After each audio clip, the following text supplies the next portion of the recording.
Hello everyone, this is Mustafa Şahin here.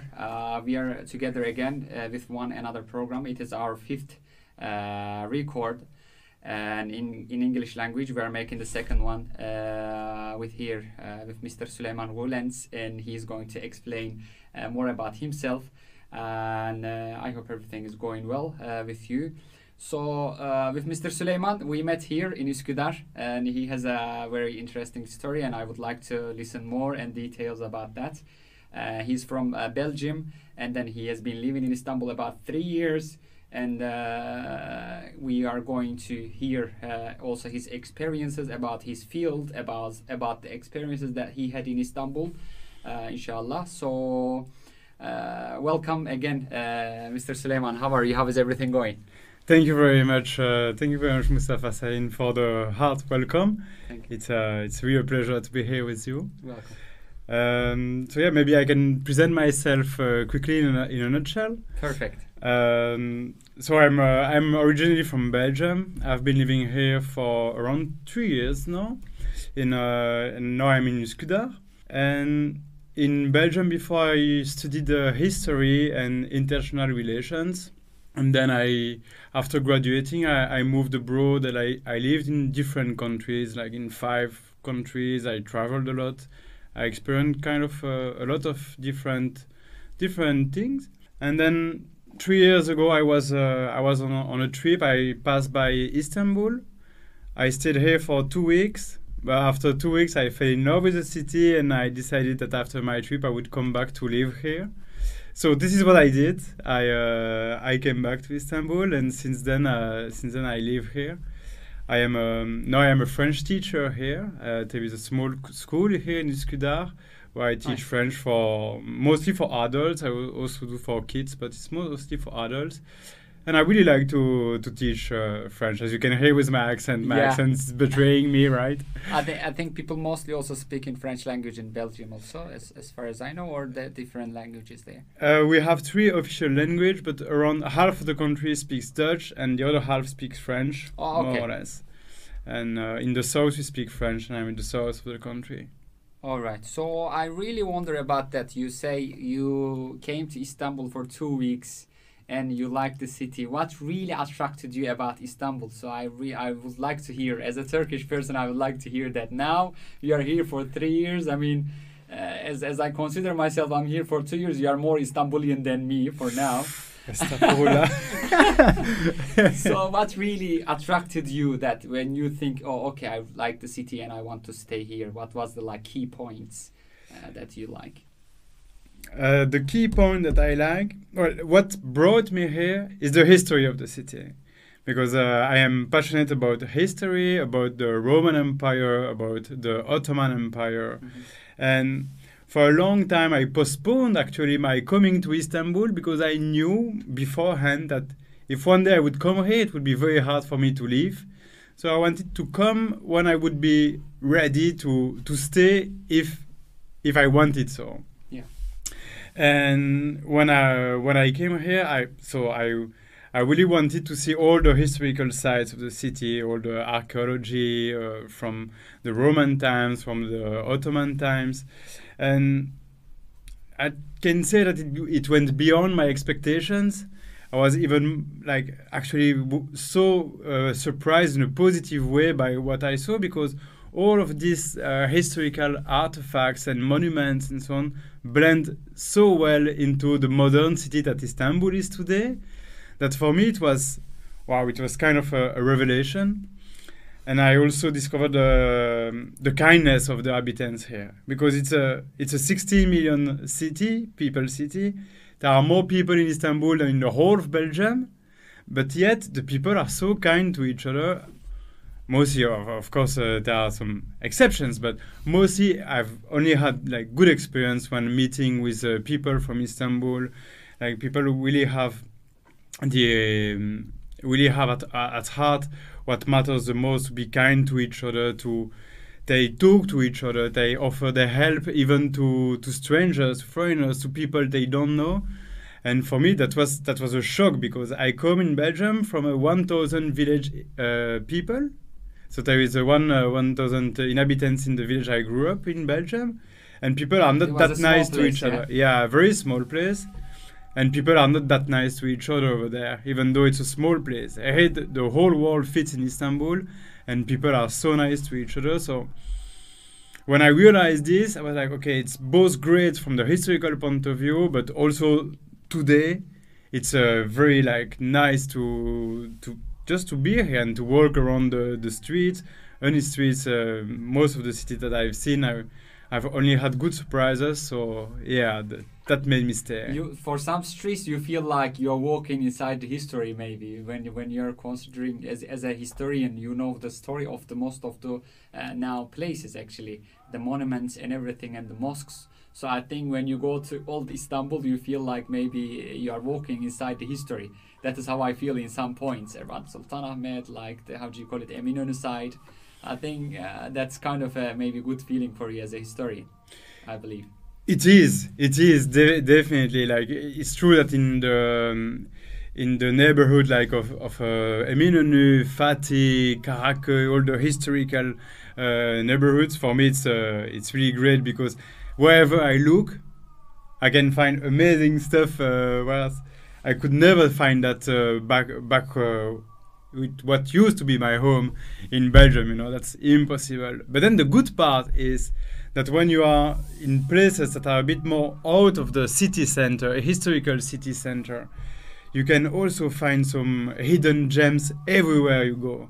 You know, like a beautiful mosque, for example, or beautiful view on the Bosphorus, or under every stone there is a story to be told. Definitely. And I love that about it here.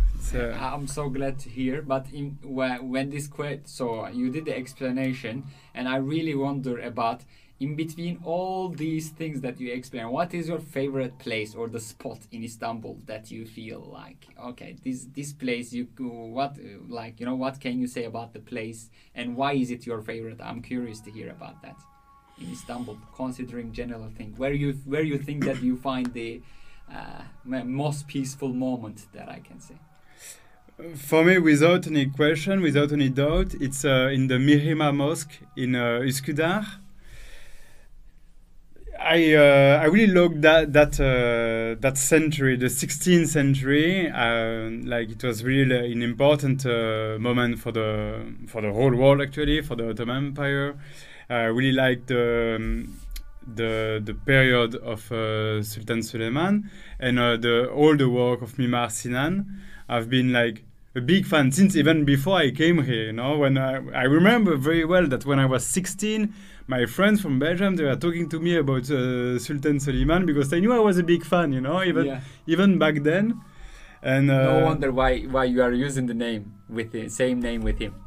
Actually, it's I would say like kind of by chance, an accident. I didn't choose the name. So when I reverted to Islam, first I was comfortable with my old name, so I kept using my old name. But then my brother-in-law, he's Turkish, and when I told him that I converted to Islam, he was like, okay, we have to pick a new name for you. I was like, okay, you can pick it. And he picked Süleyman.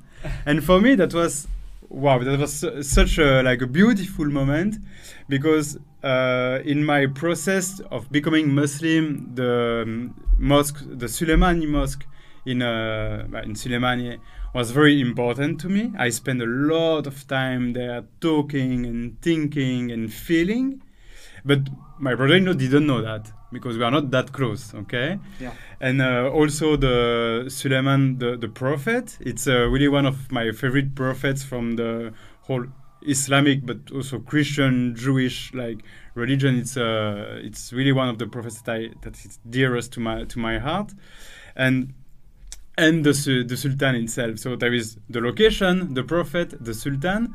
I love the three of them, and without knowing any of these elements, my brother-in-law was like, okay, we will call you Süleyman from now on. And I was like, okay, gladly, I accept it, you know. That's such a good coincidence. At the meantime, he tells you and also pick the name that you like, and then it's matching with the Sultan Süleyman and the Prophet Süleyman at the meantime. That's amazing. I want to also share you one detail that I know. as you told me, when I was in high school, I used to get also history classes about the guidance in Istanbul, like a hobby that I was taking. And one of the good historians in Turkey, that he was leading the tour, and the detail he gave me about the architect, that Mihrimah Sultan Mosque. So it has built for the name of Mihrimah Sultan, as you know, as a present. So basically, there is a one day at a year time. There is another mosque at the opposite, that opposite side, in European side, which also Mimar Sinan built.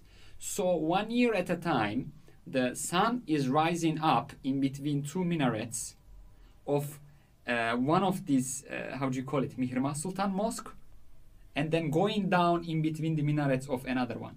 In Edirne Kapı? Yeah, I think in Edirne Kapı. Wow, mashallah. It was a great detail that I found. It's like, you know, how do you call it? This anything about, I learn also about Mimar Sinan, it's always surprising me. He's a genius. Maybe, it has been too long time that maybe I forgot some of the details about Istanbul, but some certain information that I receive, I never forget. And one of them was also, I think it was Süleymaniye or Sultan Ahmet. I don't want to just say something certain, but you know, before in the mosques, that candles were burning inside, so basically smoke there. So there's a smoke room because it cannot stay. So he's arranging some place as a smoke room. So the things come in smoke room, making inside basically black color. Yeah. So with this black color, they make it and they use as a ink to use the how do you call it? The huts writings inside the mosque. They use that black color to use inside it. So this kind of information also attracts me. I mean, I'm not a historian, but for general knowledge side, if there's the information that is like when I learn, wow, that you understand, it's surprising me. I'm just somehow I don't forget generally. So that was one of the great informations that I used to learn. I don't know, maybe a long time. Thank you for sharing. Years, no problem. Thank you for sharing. Problem. I believe that about history, you have a lot to share also with us. Also, I am kind of curious to hear about your, how do you call it, your path to Islam, about your inspired way. That you said that you were in a way of thinking, and so what was the, how do you call it, break point, maybe I can say, that okay, you took the decision, and in this process, if you can mention a bit, because I take it serious, because I feel so lucky as a person to born inside Islam. You understand? This is such a great gift for me, that I am always saying Alhamdulillah for this one. But I feel also upset for the people around me that they don't know the value of it, and they are not doing anything. I'm not saying in a judging way, but when someone hear that, I want them to understand it from maybe different perspective. You understand your perspective. Maybe I'm not a great sample or something, but I'm trying my best to encourage the people about this. You understand? So that is the reason I wonder your, how do you call it, journey about this one, if you want to mention us about this. Yes, definitely, with pleasure. But the first thing that at some point in my life I realized that I didn't believe in coincidence, in luck. That's one of the pillars. But before I got there, after I graduated from university, I realized that I realized now that after graduating from university, I was kind of in a contemplation mood. I was really looking for myself. This is why I multiply different experiences that I lived like in France, in Portugal, in Italy. I've been also to Israel, Philistine, live a bit there before coming here to Istanbul. So I experienced different things, and I was looking for something. And today, with insight, it's easy for me to say, okay, I know that what I was looking for. I was looking for like Allah's path. Now it's easy for me to say that. But back then, I really had no clue what I was doing, because in Western Europe, most of the time, like it's only weirdos who believe in God.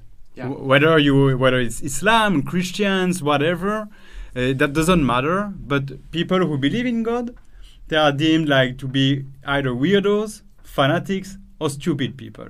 So this is the environment I grew up in, you know, as a kid, as a teenager, and at some point I realized that for me, both religion and Islam really talked to my heart from a younger age. Like that when I was 20, 25 at university, I would always pick the classes, the optional classes, about religion. Nobody would go for them. Me, I was like, I'm interested. Okay, let's go. Let's sign for them. Then when I was traveling, even with friends and so on, every time we would see a church, a synagogue, a mosque, I was like, okay, I'm going in.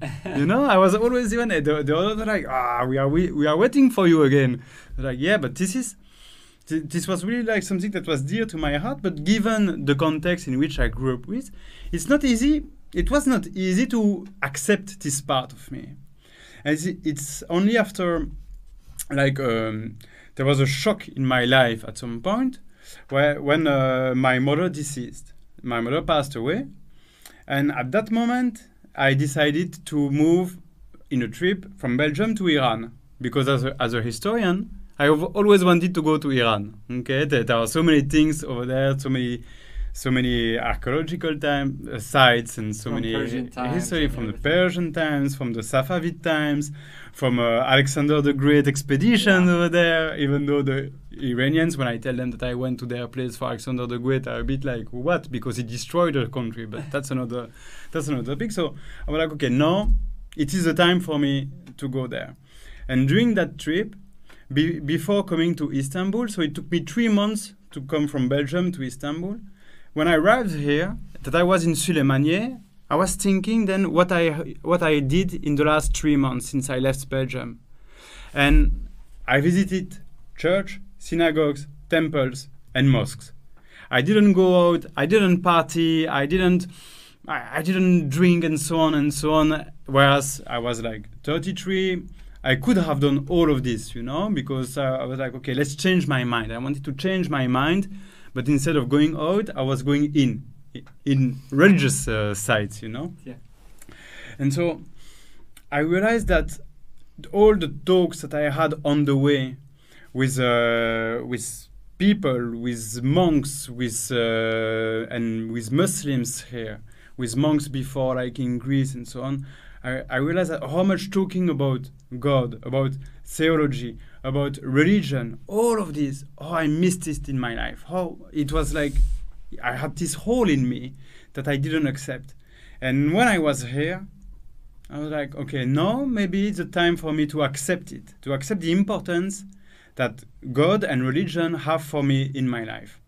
It was not easy. At first, I kept thinking and feeling because I still had many doubts, you know. But then I was like, okay, maybe doubts, I will always have doubts when you do something new. Like when you move abroad, for example, let's say if you had to move to Nigeria or to Ghana, maybe you have doubts as well because you are not sure what you are doing. Definitely. But at some point you have to be, okay, I'm going in. And I've never regretted it. Day by day, I feel like better and better with this decision, that I feel that I'm, alhamdulillah, closer and closer to Allah.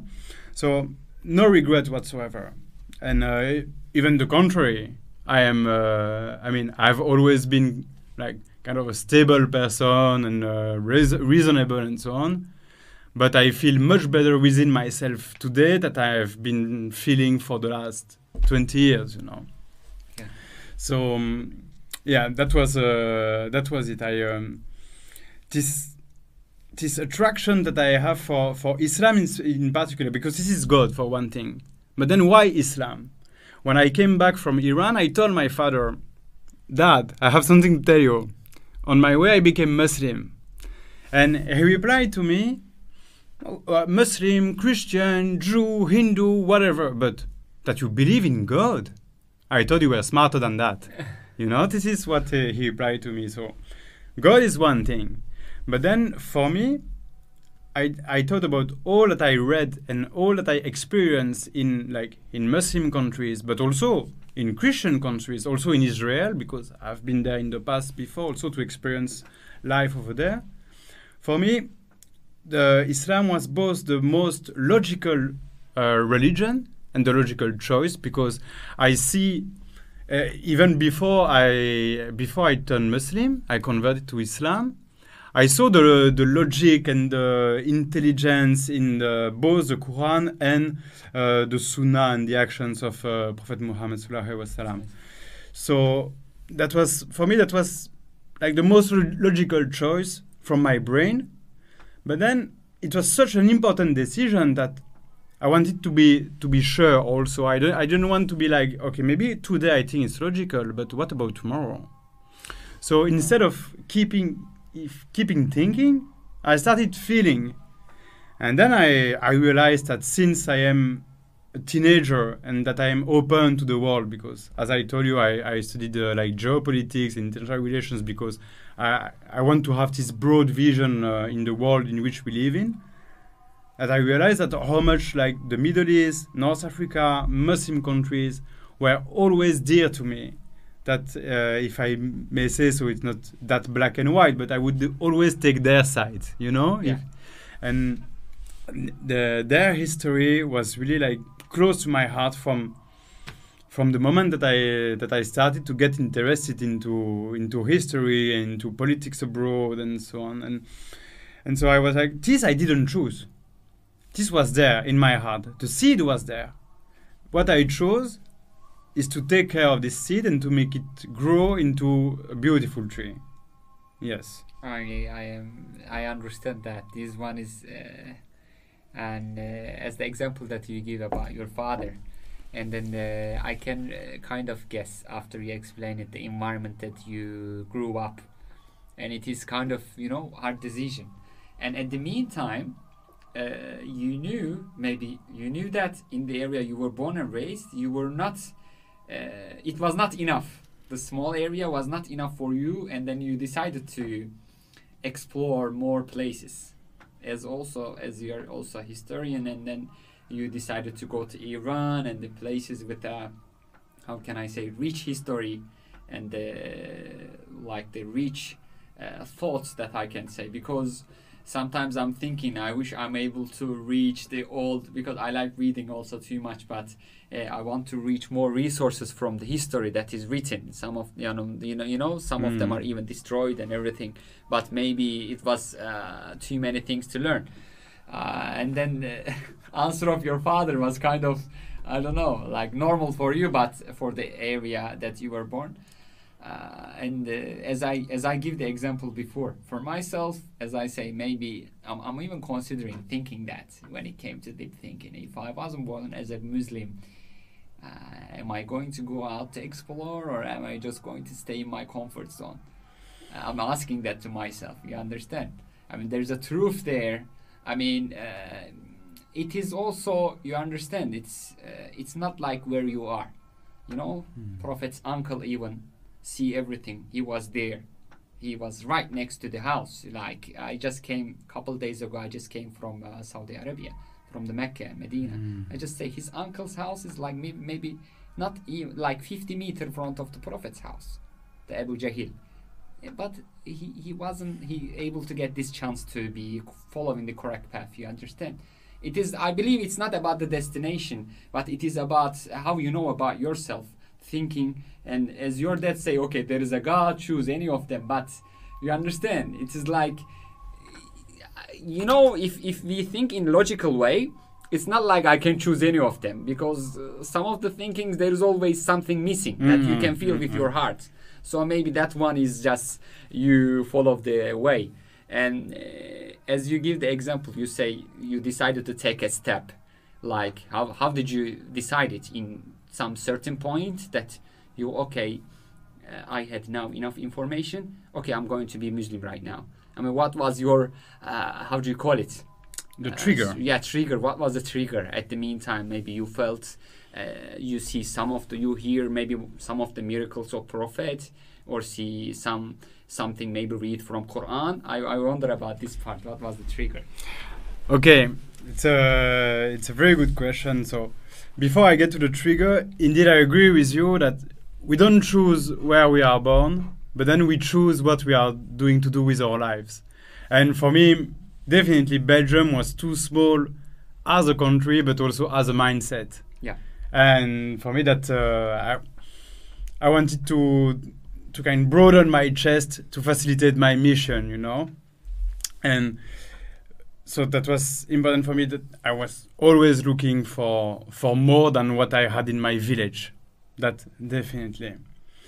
And I've been in this family environment, and for most of my times I've been ungrateful with my family. Of course, now I regret it, because now I'm a grown up and an adult, and I know that the family that is there for everything has a reason behind it. Yeah. So instead of being like kind of ungrateful with what you have to find the hidden reason, the meaning behind it. And now I come to the trigger. That for me the trigger was when I came to Istanbul. One of the first things that I did was visiting Süleymaniye, because now you know the background story. So yeah. I came here. Maybe the next day I came. The first day I came, because I came in the night. First day I visited Süleymaniye, and over there I talked to one of the volunteers presenting the mosque and replying to questions that the tourists may have about the mosque, about Islam, about anything. And this conversation lasted for several hours, without forcing it, you know, just like this. At the end of the conversation, that person gave me a Quran. And it was the second time in my life that I encountered the Quran. First time was 10 years ago, but 10 years before that, I could not read it. Yeah. I don't know. I was not ready. Clearly, I was not ready to read it. I can tell you it's also an interesting story. If you want, if you have time later, I can share it. But no, this was the second time that I had a Quran in my hand, and I was like, okay, maybe I will read it later. You know, for me it was. I had this idea of the religious book. It's boring. That was the idea I had in my head, you know, because of the environment I grew up, my education, and so on. But then on that night, I could not sleep. Usually, I sleep quite well, you know. No problem with that, alhamdulillah. But that night, impossible for me to find some sleep. So after struggling in my bed for hours, 1 a.m., 2 a.m., 3 a.m., I was like, okay. I switched on the light. I took the Quran that was on the table, and I opened it. And then I opened it. It was right at the beginning of the Surat Al-Isra, when Prophet Muhammad ﷺ, goes on a night journey to Jerusalem. And the mutual understanding between Islam, Judaism and Christianity, it has always been kind of core of my attraction to Islam. That Islam accepts the past, but that the others, they don't accept the others, you know? Yeah. Islam accepts the traditions of the Jews and the Christians, and it clarified it. But the Christians, they don't accept the Jews and the Muslims. And the Jews, they don't accept the Christians and the Muslims. So for me, that was very important. And I always thought, okay, if one day I have to read the Quran, I would like to start with Surat Al-Isra. And then I opened the book, and it was right in front of me. I was like, okay, I read it. Right after reading it, this surah, I fell asleep. And I had a dream on that night. And this is where the family environment comes in. I dreamed about my sister. I'm not having a close relationship with my sister. But on that night, I dreamed about her and about the fact that she's not able to say no to her kids. She only has one. She's not able to say no to him. And so the kid basically does whatever he wants in his life. Yeah. And I can see that for a 6-year-old, it can turn out badly, you know, because you don't know at that age what's good for you, what's bad for you. And if you say, I want this, and that we give it to him, maybe it will be good, maybe it will be bad. But the kid, he doesn't know, okay? And when I saw myself, like, witnessing this situation of her giving something bad to her kid because he didn't know what was good for himself. Yeah. And when I wake up, I thought, and I had goosebumps, and I was like, I am that kid in this world, I am that kid who doesn't know what's good for him or doesn't good for him. I am that kid who doesn't have any mother who say that is good for you or that is not good for you.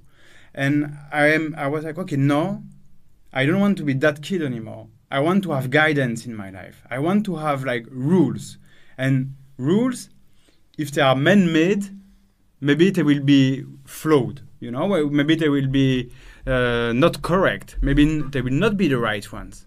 But if they come from God, they have to be perfect. Yeah. There is no other choice. It comes from God, even if we don't understand. Even if I don't understand, they have to be perfect.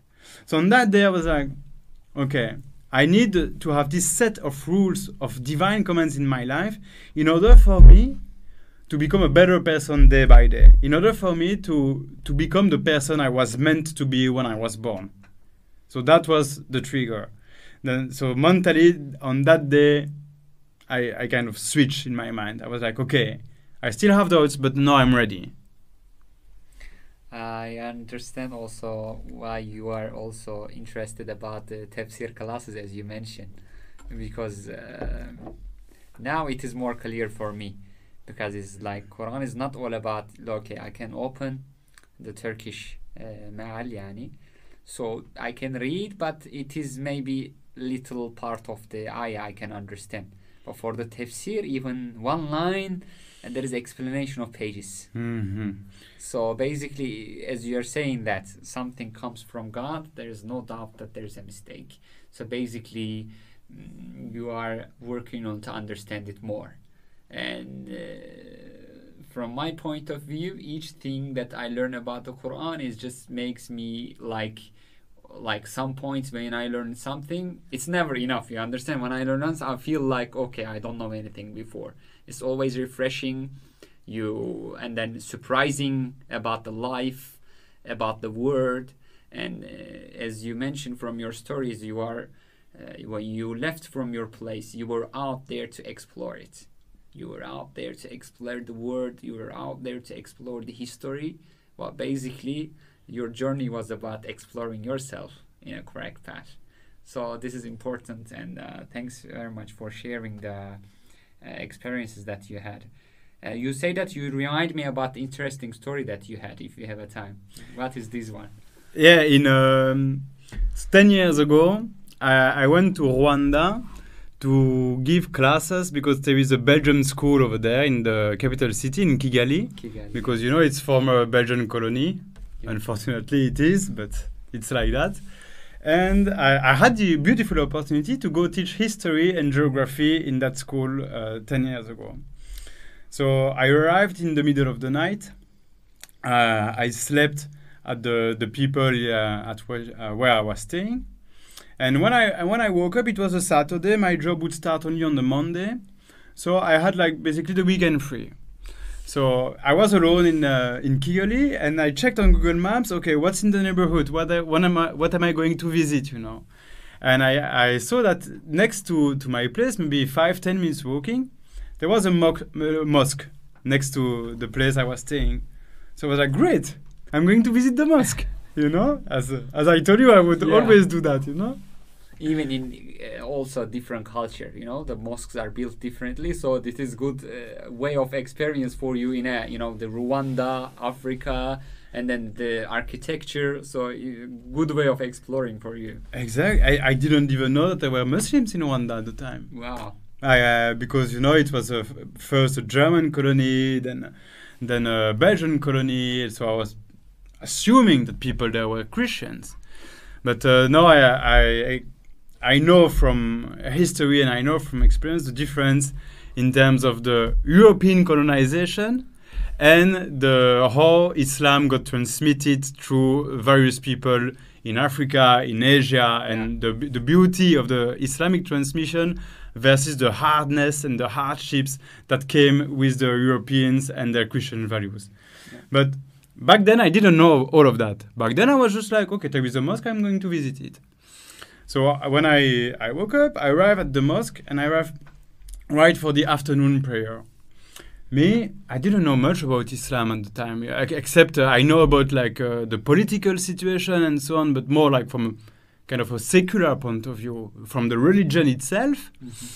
I didn't know much, so I thought, okay, I will wait for them to finish the prayer, and then I will visit, out of respect. But then there was this old guy, he came to me, and he started to speak to me first in Kinyarwanda, the language of Rwanda. Of course, I didn't know one. And then, understanding that I didn't understand, he talked to me in Arabic. No, look, I don't speak Arabic. Not yet, actually. And so I was understanding that he asked for my name. So I said, my name is Damien. He was like, no. Like, Muslim name. So I just made up a Muslim name. I was like, my name is Hatem. I thought about a football player, you know? That's how I knew it. I was like, okay. Like, he made the sign, come with me, Hatem. I was like, okay. So he brought me to the Abdesthane, to the place to make the ablution, to make the wudu. He was like, okay, make wudu now, make the ablution. No clue how to do that. So I saw him putting water on his hands, on his forearms. So like, okay, I just put a bit of water on my hands, forearms. And then he was like, no, do it again, because then he showed me that you have to do the head, the feet 3 times and so on. And then I was like, okay, this is how you do it. So I did the whole ablution. When it was done, he was like, okay, go to the mosque. And he showed me the rug where the people were praying. He was like, go pray with them. But all with signs, because he didn't speak French or English. I was like, okay. you were just following without any language. You were just following whatever he says. Yeah? Exactly, yeah. I was like, whatever you say, Abi, whatever you say. As long as it's respectful, for me it's good, you know. So I went on the rug and I just mimicked the move that the man next to me on my right and my left were doing. So I saw that at some point they were moving their fingers, standing up, prostrating, getting on their knees. So I was like, okay. Every time I do everything with one step behind, you know? Yeah. And then at the end of the prayer, the guy who was sitting next to me on my left, he talked to me in French and he said, you are not Muslim, aren't you?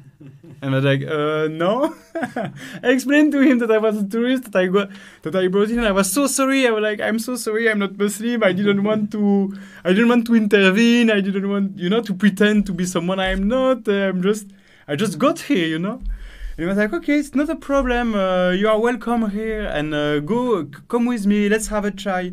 So we went to a small tea place. And we shared a tea, and we talked about God with this person, and then after 1 or 2 hours of conversation, he gave me a Quran, and me I was like, okay, thank you. I tried to read it then, but I don't know. I started with the first surah, and because the Al-Baqarah surah is so long, yeah. I think I got discouraged, and I was like, wow, no, I cannot do that. No, impossible. But that was exactly 10 years ago. And maybe 3 weeks ago, I texted to this man, the one who was speaking French to me and who gave me the Quran. And I explained to him that now, after 8 years later, after this episode, after this happened, I recited the Shahada, I became Muslim, that I'm very glad, and that I'm very glad not to be following Allah's path, and that I'm most grateful. And I told him, if you hadn't been that nice with me, that welcoming, you planted a seed in my heart, maybe I would never have become Muslim. I don't know, but... Yeah, and maybe you are going to prejudge it, because imagine that the guy he's nice, but imagine the guy was not that educated, some ignorant person, and then tell you that, okay, what you are doing here, you are not even Muslim or something like this. Imagine, just such a nice small act. Exactly. You understand? How it matters. And then you will just close that door forever, maybe. Yani, yeah, anytime that's also come to my mind from the Prophet. He always show and tell the things as the way he lives. You understand? Never done something or never tell something he is not applying into his life. But that is important. I mean, that is also, I mean, we pray for that.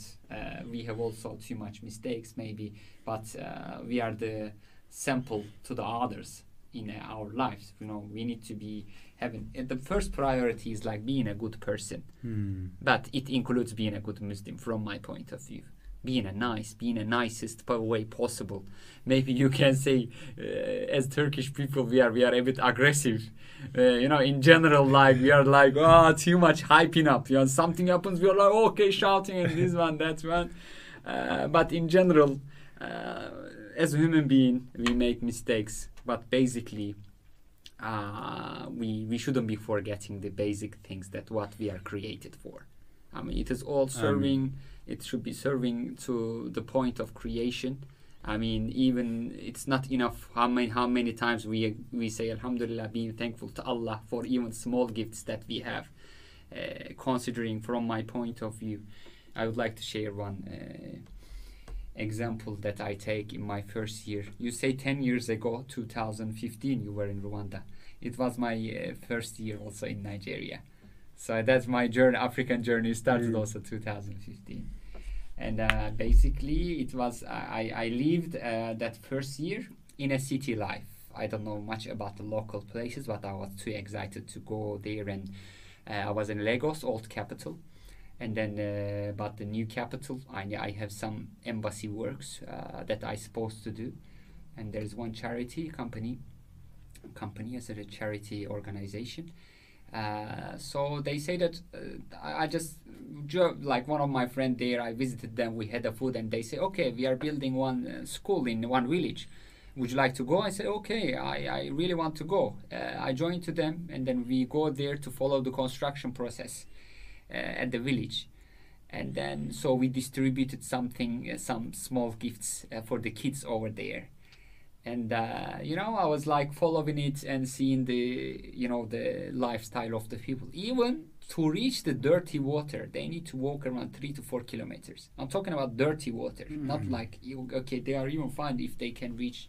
And some people are using, if like they are all poor people, but if they have little more amount of money, they can get some chemical to use in a dirty water, so that dirt goes down and they use the one at the top. But they need to even walk for it, for just maybe, I don't know, 10 liters of it. They need to walk 4 kilometers and coming back, maybe 7-8 kilometers.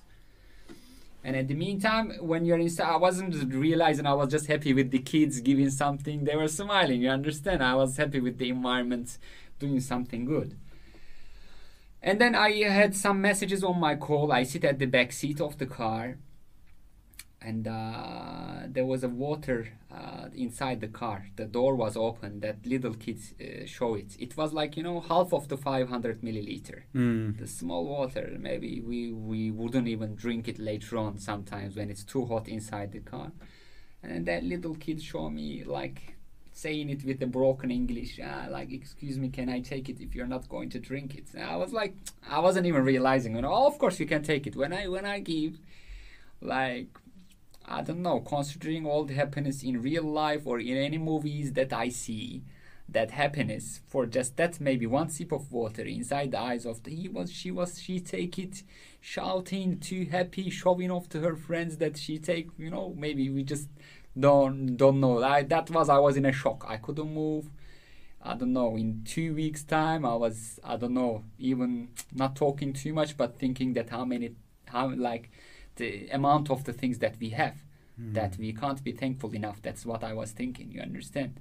It's like it is even something in our lives we are not even thanking for, because we were born to it. Okay, I open the tap, water comes, and this is one there, electricity, whatever. We think that this is basic things, but it is even some people, it is something too big, and they are being happy for it. And I feel that how ungrateful we are in the world we are living. People, we are too greedy. I mean, like for something that we get, we always want it more, and it's like, you understand. So that was maybe also my break point about being thankful, being grateful. That I try to encourage myself more about the more of a voluntary works as much as I create a time for it. Weekends, this one and that one. And then what I realized that it was really feeding my soul, that I feel more comfortable with it. Other than that, also okay, Islam should be there, but we need to be doing something for it. It's not enough. I'm just praying in my own place, and okay, this is necessary, that I can do my prayers, I can do my ibadah, but I need to try to do the extra, something good for myself, for the people, for the sake of Allah. You understand? It's like touching and trying to do the more things. And yeah, this is the one that I believe that is also feeding my soul. Yani, alhamdulillah, as a person, everyone is having struggle in their lives. I used to have too much struggle, but I never talk about that. I don't like talking that. I like to talk about the good things. I try to be staying positive around me, because I feel like this is disrespect to my creator when I complain too much like this. If I'm in a bad condition, if I need something from him, I open my hands, I ask to him, and then I work on it to make it better. So being negative doesn't bring anything, and it always takes me down, takes people down. So I try to be staying as much as I can in a positive state of mind. My uncle was too much encouraging about that. He passed away 3 years ago. He was one of the most famous author in Turkey about psychology field. His books are he has many books about the psychology for personal development, and then that is the way also he helped me too much about the way of thinking, about the communicating positive. He didn't teach maybe that religious part, but it is always combining also about the human communication. So I'm thankful for that as well. So yeah, this part of my story I would like to share with you about Africa when you mentioned about Rwanda. Thank you very much, Mr. Süleyman. It was great to have you here. I would say not Mr. Maybe it is too much formal. I say Brother Süleyman. It was great to have you here. And then we would like to, inshallah, meet more and listen more of the experiences that you had in person. And then you're always welcome to our community here. Our doors are open for our brothers, for everyone. And so we would like to, inshallah, be in more communication with you. And I really appreciate for you to take your time and share your experiences.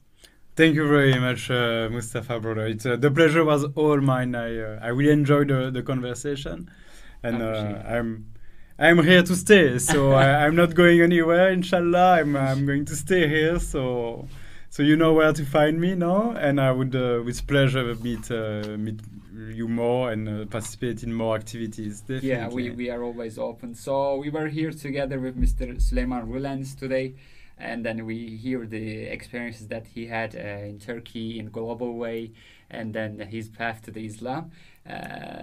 Inshallah, we are looking for more inspiring stories for next coming episodes and the seasons. Have a great day, everyone.